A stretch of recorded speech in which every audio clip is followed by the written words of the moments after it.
Alright, a very good afternoon to you 2 and 1. Apologies I can't be with you again today as I'm still on course. I hope you were well behaved yesterday and respectful towards the relief teacher, and I'm really hoping that you'll be able to do the same again today for the next hour. As always, before we begin, AABBC, please make sure the attendance is updated on the whiteboard. You give the relief teacher your full attention, your bags are on the floor, and your books, by that I mean your pencil cases for now, are on your desks. Okay, check that your area around you, especially the floor underneath your desk and the aisles on either side of you, are clean.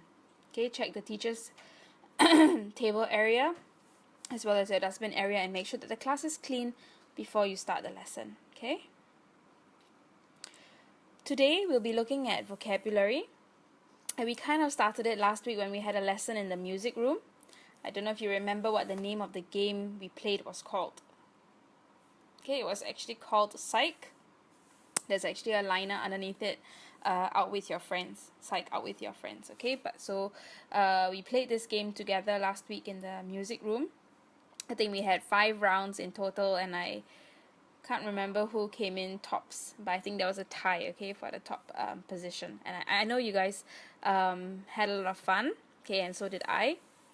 And I apologize for the second time we tried to play it with my half or LLP, but the trainer came. Anyway, so I hope your takeaway from the game, okay, when we played it last week in the music room, was that vocabulary is a very, very essential part of language learning, and it cuts across all your different English papers from paper 1, okay, maybe the editing segment, all the way to paper 4 when you do your oral practice. So in particular, today's lesson will actually focus on vocabulary for paper 2 reading comprehension. Okay, but bear in mind that whatever we're learning today is applicable to all your papers for English, but today our focus is really paper 2 reading comprehension. So for today's lesson, I'll need you to actually get into the following groups.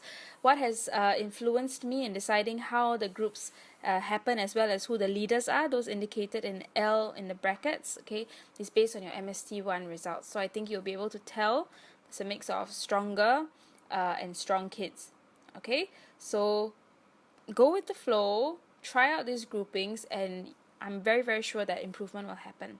Okay, so I'm going to leave this slide up while I click this for 2 minutes for you to actually get into your groups. Please do this quietly. Don't walk around unnecessarily. Just get into the groups, sit down, and be quiet so that we can continue with the lesson. Okay, what you'll need is just your pencil cases. Alright, the 2 minutes starts now.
Okay, you should be more or less already seated in your groups. You're aware that some groups have only 3 people, some groups have 4, and that's fine. Just get into the groups as allocated on the screen. Okay, about 15 seconds. Settle down, be quiet, and listen up, okay, for more instructions.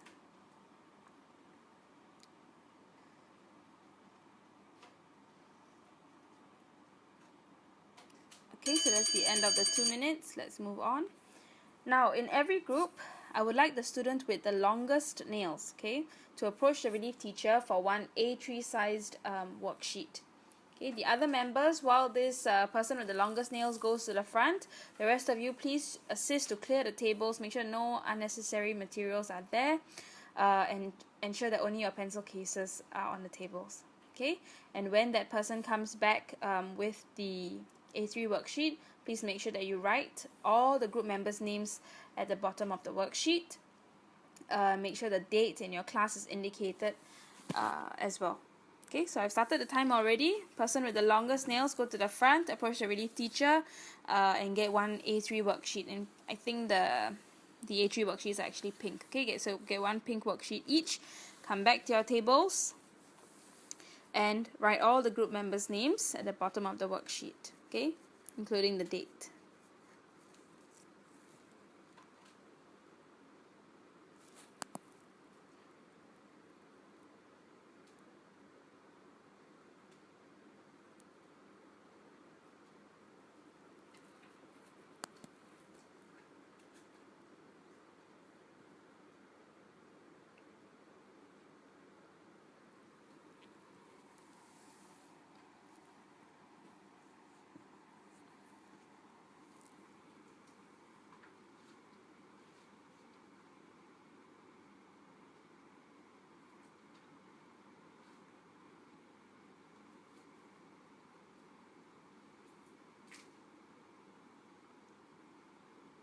Okay, this time is a bit too long.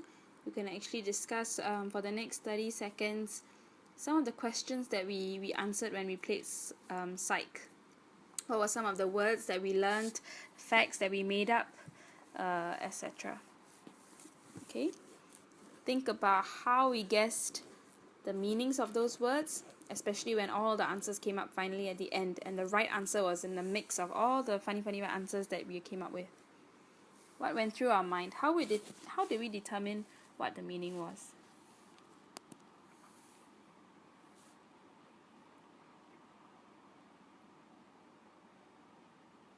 Okay. Alright, so now what you're going to do is work in groups, okay? To read the passage extract. It's from a text called Frankenstein. I'm sure some of you have heard that before. But most of you might not know that Frankenstein is actually the name of the doctor, okay, that created, or the man that created the monster. It is not the name of the monster, but we often get confused about that. So what you're going to do for this, the next 10 minutes rather, okay, you're going to fill in blanks 1 to 10. Okay, you'll see that some words have been, in the passage have been actually blancoed out, okay, and you're going to fill it with words of your own, very similar to closed passage, okay, with no helping words. And I've also written on the right hand side, okay, the part of speech, meaning if the word that I've blancoed out is actually a verb, is an action word, I've written there verb. So please, you have to actually write your own words that match that part of speech. The SPP students are very familiar with all the different parts of speech, so please approach them if you need help with understanding what the different parts of speech refer to. Okay, for now you may ignore the blanks labeled A to E that's on the left hand side. Okay, just focus on filling up blanks 1 to 10 with what you think are appropriate words, especially words that match the part of speech that's indicated. So when I click here, okay, the timer for 10 minutes is going to start. And when the circle is fully red, that's when we will continue with the lesson. Okay, so read it carefully as well. Remember that whenever you're reading a passage, you need to actually annotate. So one of you, or a few of you, since it's A3 sized, okay, have your pen or your highlighter out and be making notes as you're reading it. And focus also on how you can fill in the blanks for 1 to 10. Okay, with appropriate words, suitable words that match the parts of speech indicated. Okay, so you have 10 minutes to do that.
Okay, you roughly have about 2 more minutes. If you're already done with the assigned task, then read the passage again. Circle other words that you don't think you know the meaning of, or first time you're coming across such a word. Circle it, circle those words, and try to write down what you think it means. Okay, so again, if you're already done, you have about 1 minute to 2 minutes left. Just read through the passage again. Other words that don't seem familiar to you or other words that are confusing to you, circle them. And as a group, try to work out what those words mean. Okay, don't spend your time idling. Don't spend your time gossiping. Spend your time meaningfully and spend your time being focused. Okay?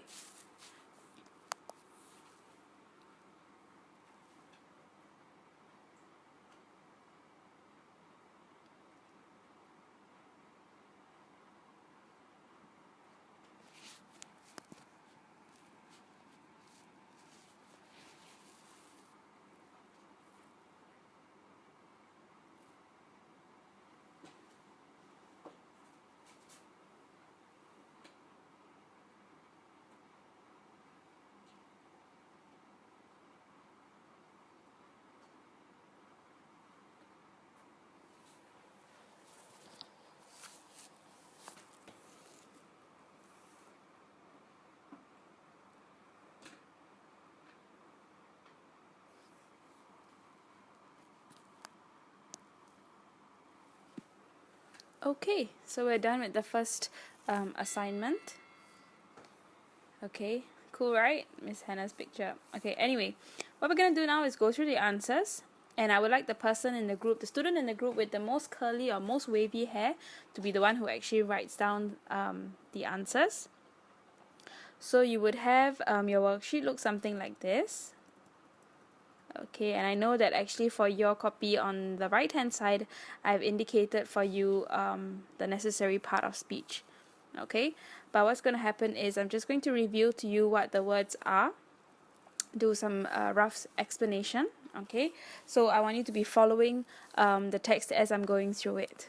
Okay, basically blanks 1 to 10. So check out how accurate your answers are. I will also tell you what are some of the other acceptable answers. Okay, but if you're still not sure if yours is accepted, then you may choose to put a question mark there. So when I collect these things back, I can actually help to verify for you whether your word logically fit, whether it fits with the passage.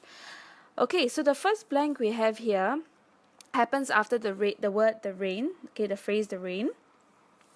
And we know that not only, typically we know rain falls, okay, but here we can see the word against, okay, which means it's not as simple as just falling. Okay, so the word that actually is used here is pattered. Okay, so when it was falling, when the rain was falling, there was a kind of a slight wind that was blowing it towards the window panes. Okay, panes here actually refer to windows, and it was making a sound. Some of us may have come across the phrase pitter patter. Okay, that's where the phrase is from. It's from this word pattered, which is talking about a sound that the rain would make when it hits against the window. Okay, the glass of the window. Okay, going on, the narrator says, I saw the dull yellow eye of the creature open, it breathed hard, and what motion agitated its limbs. Okay, so we look at this word agitated as a clue. Now, agitated means what irritated it. Okay, and so when something irritates you, do you think the movement is a very slow one or a sudden one? Okay, notice another clue here. This is an, not a. So we know that this word should actually start with a vowel. Okay, so it's going to actually start with an A. That's the first clue I'm going to give you, and the answer is actually abrupt. Okay, abrupt is another word for very sudden. Okay, moving along to now paragraph 2.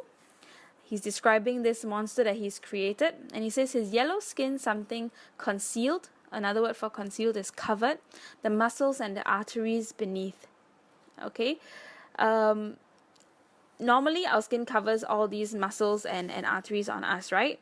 But here he's actually talking to us about how ugly this creature is. Okay, in fact, he says here at the beginning, how can I describe my emotions at this catastrophe? His limbs were in proportion, and I had selected only beautiful features for him. Beautiful, great God. So this is actually a pause to show us that it's not happening the way he planned for it to happen. Okay, so it's the opposite. Instead of beautiful, the creature looking beautiful, the creature is really, really ugly. And you can kind of guess that later on, because he talks about, dull white sockets for the eyes, wrinkled complexion, black lips, horrid. All these are clues to tell you that actually the creature looks ugly. So for us, our skin actually covers our muscles and arteries. So for the monster, perhaps, okay, or what he's actually saying is that he could see all the muscles and arteries. Okay, so what we're actually looking out for here is the word scarcely. Okay, my SVP students will tell you that scarcely, because it ends with ly, is actually an adverb. Okay, and earlier, let me just go through it. So pattered, we have here, let me just highlight it in yellow. You can see there's a tense, ed, for past tense. Anything that tells you, any word that tells you tense is always a verb. And here we have the word abrupt, which I also told you means like a very sudden, okay, movement, and it's describing a movement. So actually it will be a descriptive word, so it will be an adjective. Okay, and over here we have scarcely, which I told you with an ly is usually an adverb. Okay, and then he describes his teeth. Okay, and he uses this word here, horrid contrast. Contrast means opposite.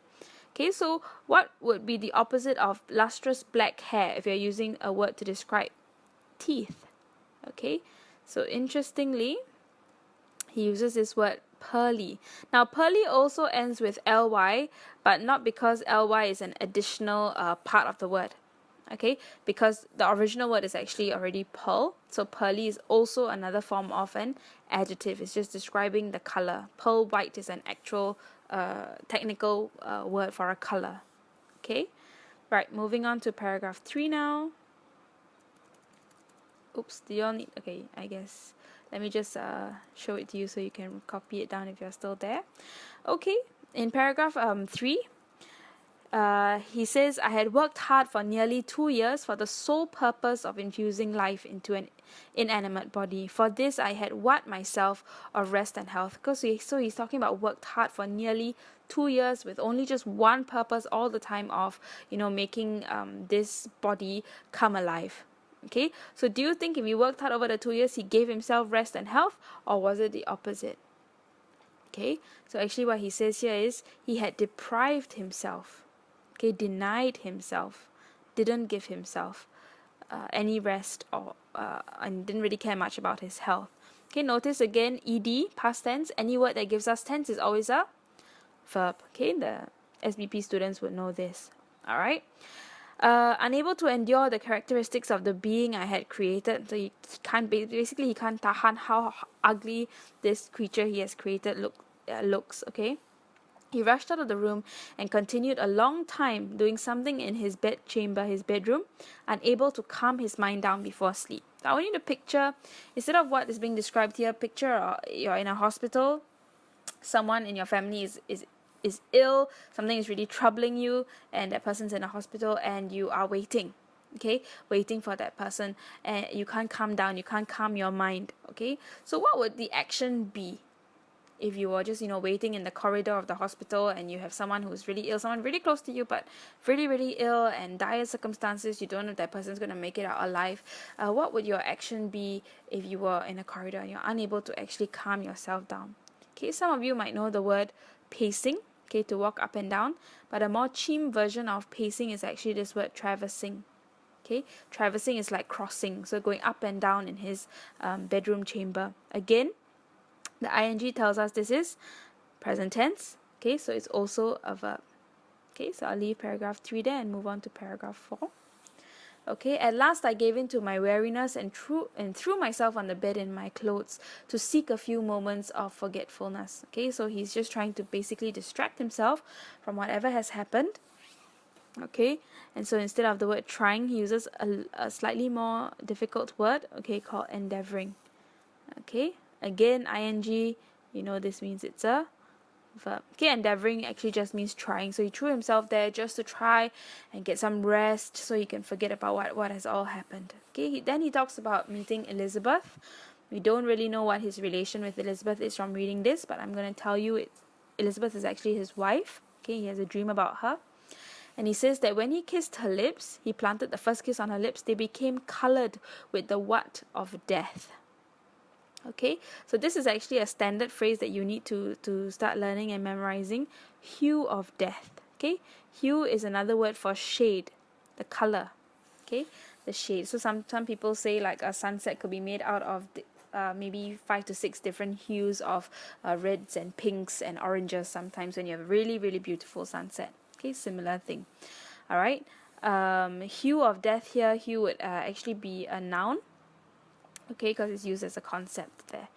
Okay, moving down finally to our last paragraph, paragraph 5. Okay, here he says, I started from my sleep, because we know he was dreaming. Okay, so started from my sleep actually means he woke up suddenly from his sleep. Okay, in horror, so we know it's not really a dream but more a nightmare. A cold dew we know from morning dew, it's like water droplets. Okay, what my forehead. Okay, so he was not sweating just a little but quite a lot, so he said that the cold dew actually covered his forehead.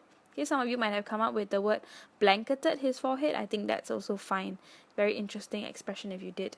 Okay, and finally the last line, he says here, I took refuge in the courtyard belonging to my house and remained there for the rest of the night. Notice again, pacing up and down, same as traversing, in the greatest distress, listening attentively, catching and fearing each sound as if I were to announce the approach of the, okay, so he's describing his monster, corpse to which I had so miserably given life. Okay, corpse we know is a dead body, and he uses a really extreme word to define this corpse. He says demoniacal. Okay, so really evil, cruel, vengeful.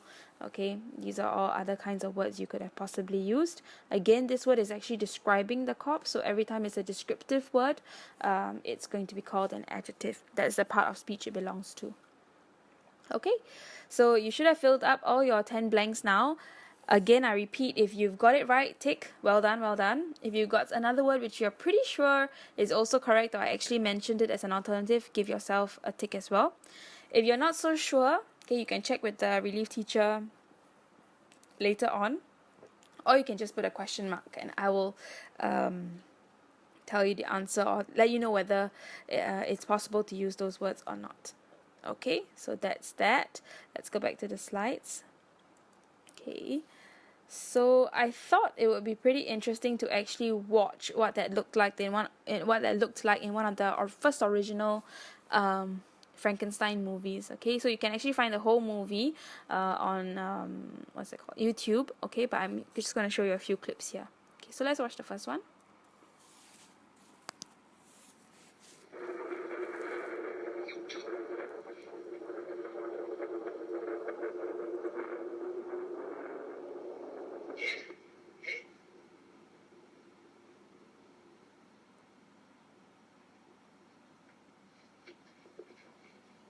Quite a good scene, isn't it? One man crazy, 3 very sane spectators.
alive. Oh, it's alive. It's alive. It's alive. It's alive. Oh, in the name of God. Now I know what it feels like to be God.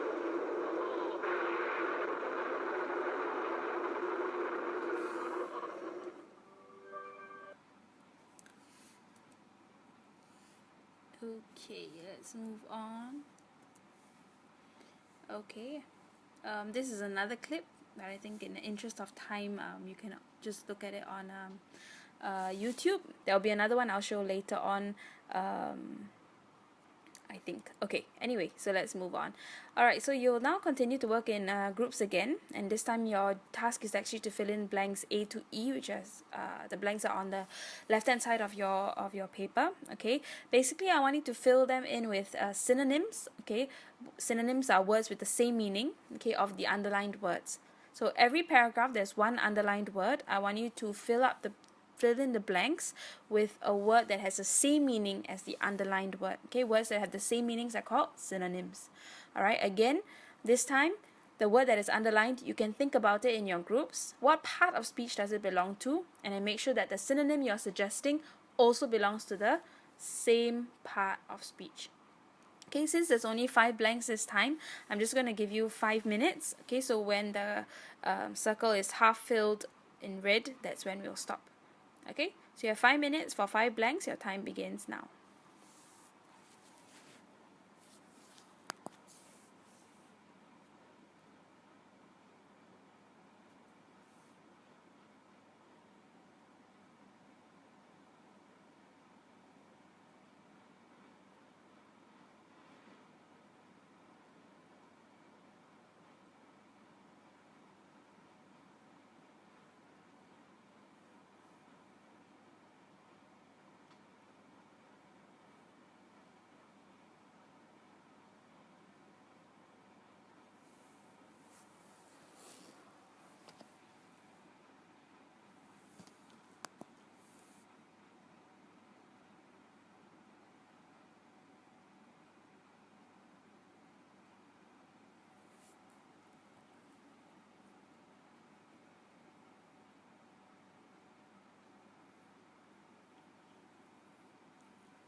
Okay, I think we have about 30 odd seconds left. Double check your answers. Make sure that they're matching same parts of speech, okay?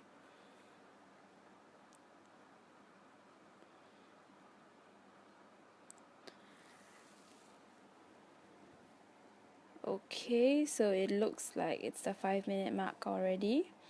I'm going to go back to this. Okay, so you're looking at the underlined words. Alright, let me just scroll down a bit. Okay, so we can do A to C. Okay, so did you know that on Word document you can actually do this right click, and then you can see this word synonyms. It's just at the bottom of the words look up, and it will actually tell you some of the synonyms, some of the words with the same meaning. Okay, so next time you're reading anything online and you're not clear, just copy paste into Word document and you'll be able to find out what it means, or of course you can just Google search define whatever that word is. That's also another way. Okay, so here we have the word dreary. Okay, it's night time. All right, it's raining. It's really late. It's actually 1 in the morning rather than night.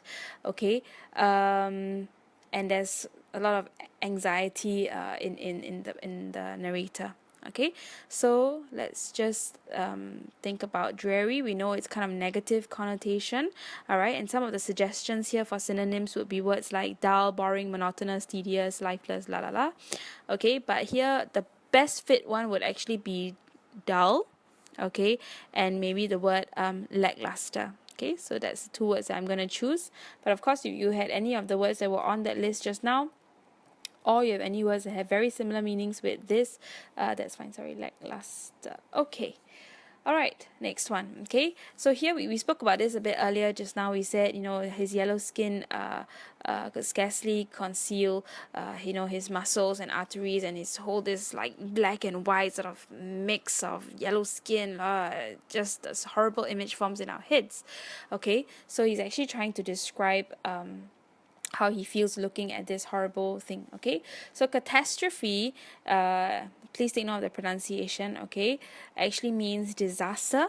Okay, or devastation, misfortune, tragedy, etc. But in terms of this passage, okay, the best fit will really be disaster, or even calamity. I think is all right. Okay, so learn the new words. If you got disaster, I think most of you or some of you might be able to get disaster, but calamity is probably a new word for most of you. So do take it down.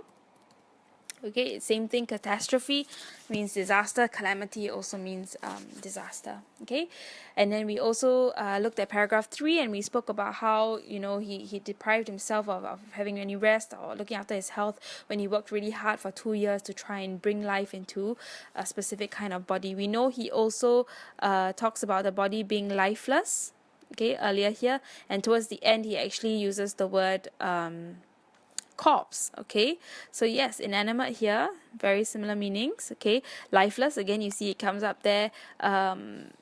Non-living, I think it's a good fit for this. Okay, so lifeless or non-living, either word I would accept. Okay.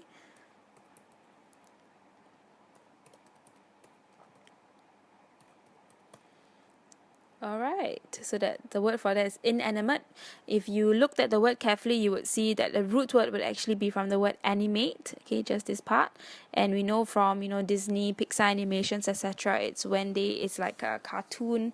They give life to a cartoon. It can talk, it can move, etc. Okay, so animate is to give life to, but so inanimate shows is the opposite of giving life to, is in fact lifeless. Okay, so sometimes you can just look at a word and find out the root word and then try to work out what it actually means. Okay, so that's for the first 3, A to C. Let's looking at D. Okay, we have the word weariness here. Okay, but we know that he's very, very tired from earlier on. So again, it's tiredness, exhaustion, fatigue. All these words are fine. Okay, tiredness, exhaustion. Okay, fatigue. Take note of how to spell fatigue. Okay, just put exhaustion in one line so you can get the spelling wrong. Okay, so that's fine.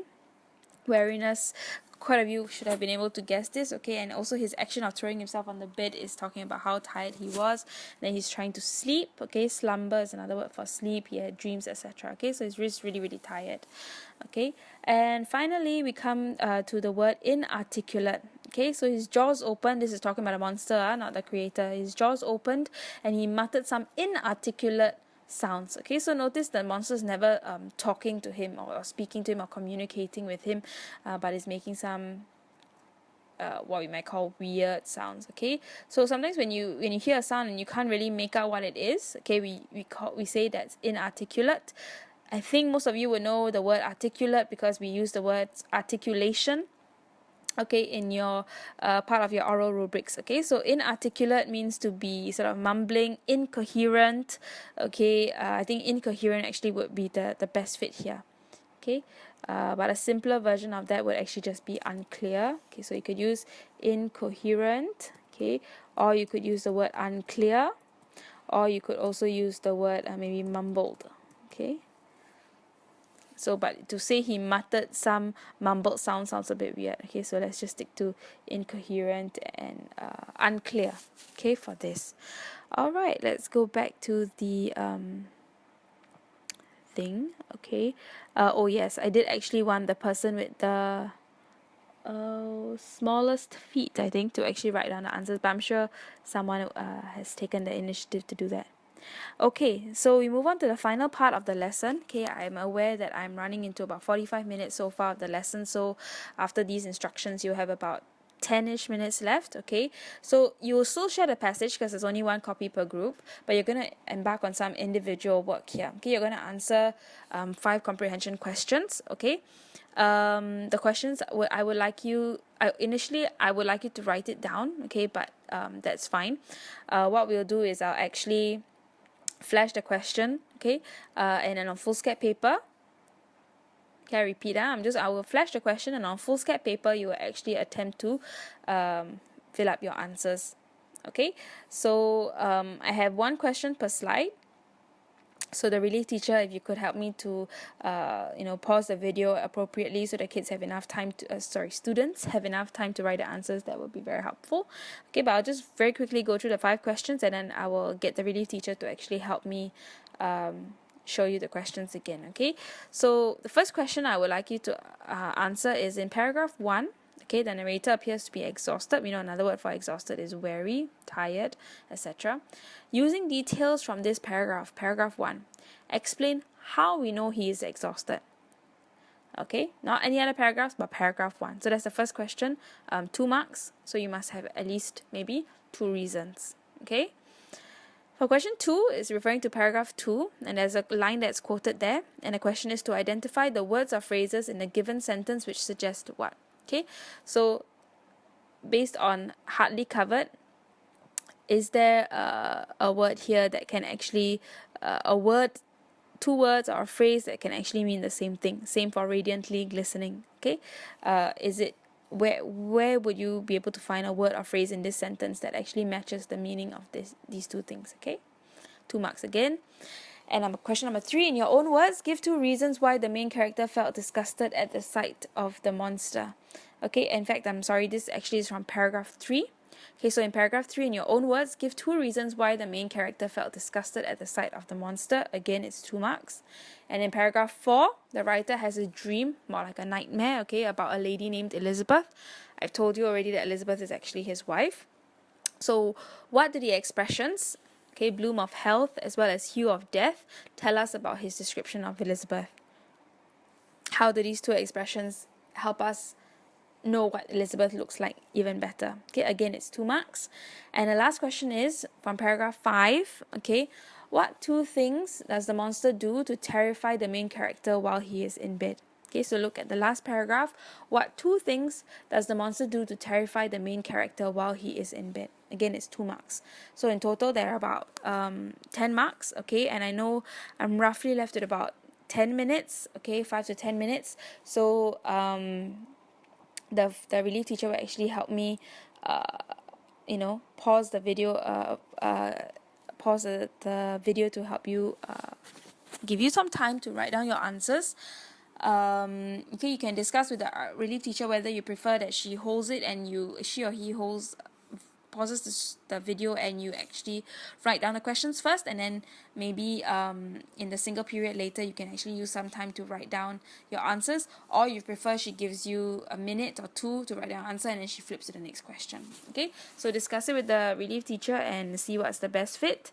Just before I end, okay, okay, so that's just a slide to ask you to submit it, but I think you'll be rushing by now, so it's okay if you don't submit it during this period, but you can submit it in the single period later, okay? Which I just want you to do your reading log, so the teacher will give it to you later when you have your single period. All right. So without further ado, thank you very much, 2 and 1. I will move the video back to the first question so you can start working on that right now. And the relief teacher, thank you very, very much for helping me with this. Really appreciate it. Okay, 2 and 1, please be cooperative and try your best to answer those questions individually, okay, based on your reading as a group. Okay, thank you very much.